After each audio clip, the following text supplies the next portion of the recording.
Hey guys, and welcome back to my channel. We are in a new setting. I'm at uni and this is my new kind of shelf. So I've got all my books down here and then all my DVDs up there. That's probably the extent you're going to see of my room because the rest of it is pretty messy. My shelves are perfect. It's just my floor and everything else is just a bit of a mess. This video might seem a bit off and that's because obviously it's the first video that I'm filming at uni. And I'm filming in front of a window right now. Outside that window are loads of other houses that people live in. So today's video, I was going to do a kind of books I read at school video, but then I just didn't feel like doing that video and I thought of a video that I kind of wanted to do even before I started doing booktube. And that is basically looking back at some of the stories I wrote when I was in secondary school for creative writing and for some like assessments. And I'm going to share them with you guys because some of them, oh, it's cringy. It's cringy. I was probably about 14 when I wrote these before I start reading them. The two I'm going to be sharing. The first one is basically I ripped off the Mortal Instruments. So Cassandra Clare, don't come for me. This wasn't shown to anybody but myself and my English teacher. Don't sue me. And the second one was basically like a Jamie Campbell Bower fanfiction. What was my mind back when I was 14 years old? So the first story is called You're Not a Mundane.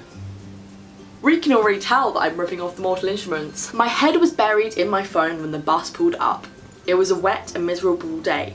Obviously such a nice day to go into town. I'm already cringing. I got on the bus and gave the bus driver my bus money. How many times can I say bus in a sentence? It was quite empty downstairs, but I went upstairs anyway. Upstairs there was no one there, just me, which I like because then I can do whatever I want. What was I expecting to do? Have a rave on the top of the bus? After a few stops, an ordinary looking man came up to sit up top. After probably a few other people getting on downstairs, a teenager who looked about 17 came up. He was different though. He was dressed completely in black. So apparently people dressed in completely black are different. I did not really take any notice, I just registered him as a normal person. Why did you say he looked weird? It was one stop later, I heard someone shout from behind me. I turned around to see the teenager holding down the man. The next thing I know, the teenager pulls out a silvery white sword and plunges it straight into the man's chest. We can see where this is going. I did something that only a sane person would do. Scream. The killer looked at me, a look of confusion and shock over his face. I wanted to get as many adjectives as I could in these stories. At that moment, we had come to the next stop. The driver had obviously heard me and came bounding up the stairs. This is when the dialogue sets in, guys. Are you okay? What happened? He said frantically. He just killed him right there, right in front of me, I exclaimed, frightened. There's no one else up here. He's right there. He's staring at me. I thought it was best not to say anything else. I turned around to the driver. I'm sorry, I was just seeing things. My mind does that sometimes. You've just seen someone kill somebody, and then when someone says that they can't see it, you just brush it off. If that happened in reality, you'd be like, excuse me, are you blind? Or you'd be like, what the hell, I'm a bit messed up. Am I like hallucinating right now? You would just be like, oh, my mind, you know, you would be more like, what the hell about it? The driver did not say anything else, but he gave me that kids these days look.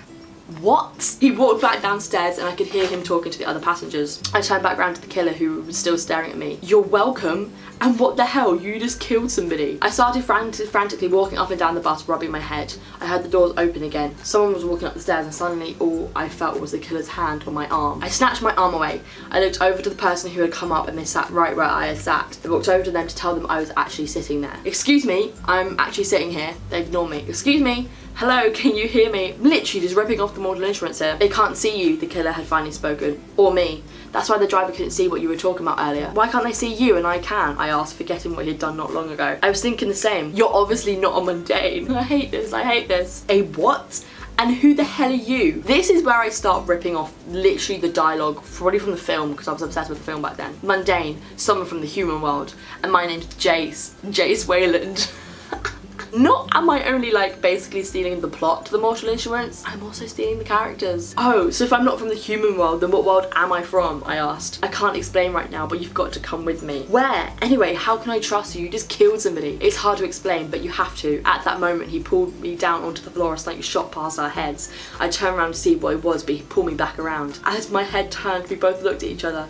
I did not realise his eyes were such a nice blue and his hair was so perfect blonde. Oh my god, this was me like in love with Jamie Campbell Bower and Jace Wayland. Next thing I know, he gets up, sword in hand, and runs towards the front of the bus. I turn around to see what he was running towards, my eyes widen with astonishment. So that's my story, You're Not a Mundane. What we can learn from this is that I have no original ideas, I'm very extra, I was a cringy 14-year-old. Now to the next one. This one is called Not Just Any Normal Customer. It was meant to be another boring and quiet day at work. You see, I work at probably the most run down and worst cafe in town. No matter how many times you clean something, it would need cleaning after 15 minutes. realised that day something happened that would make my life a whole lot better. There were no customers, just me and the depressing music that was always playing. I was cleaning the counter for what seemed like the 100th time that day when the doorbell sound. I looked up to see who was entering and froze. His thick blonde hair flopped over his forehead. His razor sharp cheekbones and his piercing blue eyes made me stare. I realised he was walking over the counter. I stopped staring and tried to compose myself. Do y'all see where this is going? Think back to what I wrote in the previous story. Blonde hair, blue eyes. I hate myself. Hey, what can I get you? I asked. I'll have a coffee please, he said with a voice that could melt butter. I submitted this. I gave this to my English teacher. I think she actually wrote his feedback. This seems more as like a dream than anything else. I turned around to the coffee machine, still trying to contain myself. I made him his coffee and turned back round to give it to him. That'll be £2.35 please. Is that expensive? Did I just go for a random number? I don't even know if that's expensive. No, that's cheap. That's pretty cheap for coffee. He handed me the money. It was about a minute until he spoke again. Quite dead in here. Not many people stop by. Don't blame him, it's not the best place. It's not that bad. Not when there's a beautiful girl like you working here. I was probably blushing quite a bit. No guy who I'd actually liked had ever called me beautiful for. I gave a small smile. My name's Jamie. Jamie Campbell Bower. Name drop. He put his hand out, which was obviously a sign for me to shake it,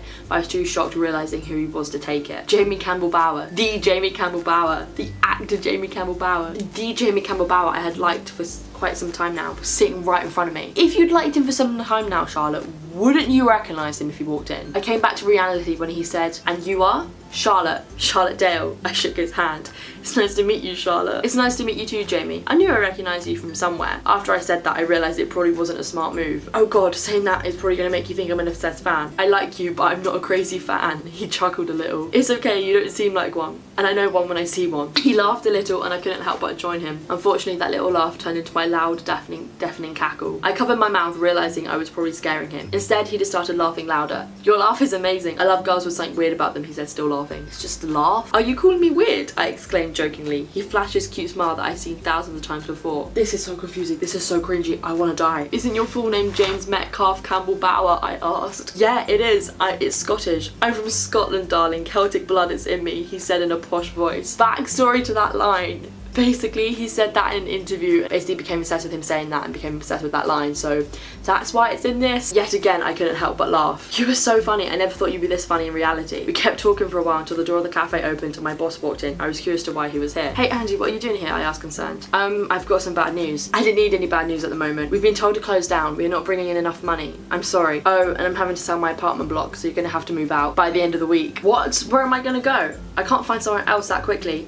Please, Andy, you can't kick me out. I was trying to keep my cool. I'd moved up to London to start a new life and so far nothing good had happened. This is where it gets really cringy and really unrealistic. You can move in with me if you want. I've been looking for a flatmate for a while now, Jamie said. I'd almost forgotten he was there. Had he really asked me to move in with him? I cannot turn down an opportunity like this, and anyway, I did not really have any other option. Yeah, you do. Really? Thank you, thank you, thank you. I squealed, practically pouncing on him. You can finish up now if you want, Charlotte. There's not really any point in staying, Andy told me. You want to come back to mine? I can give you a tour of the flat, Jamie asked. Yeah, sure, and thank you again. With that, I left the cafe for the last time. I'm not going to say I will miss it because I won't. It's just so happened my life actually might become more exciting. The end. The direction of that one was probably like, oh, go back and start living with him, and then you end up getting really close and end up falling in love. That was probably it, and I actually hate myself for writing that because it's pretty cringy. So those are the couple of the stories I wrote about 4 years ago in school. Don't think I have any more because I think I either got rid of them or I don't have access to them. But I hope you guys enjoyed this and cringed as much as I did and didn't hate me as much as I hated myself. I hope you guys enjoyed this video. Don't forget to like, comment and subscribe. All my links are in the description below, and I'll see you guys in my next video.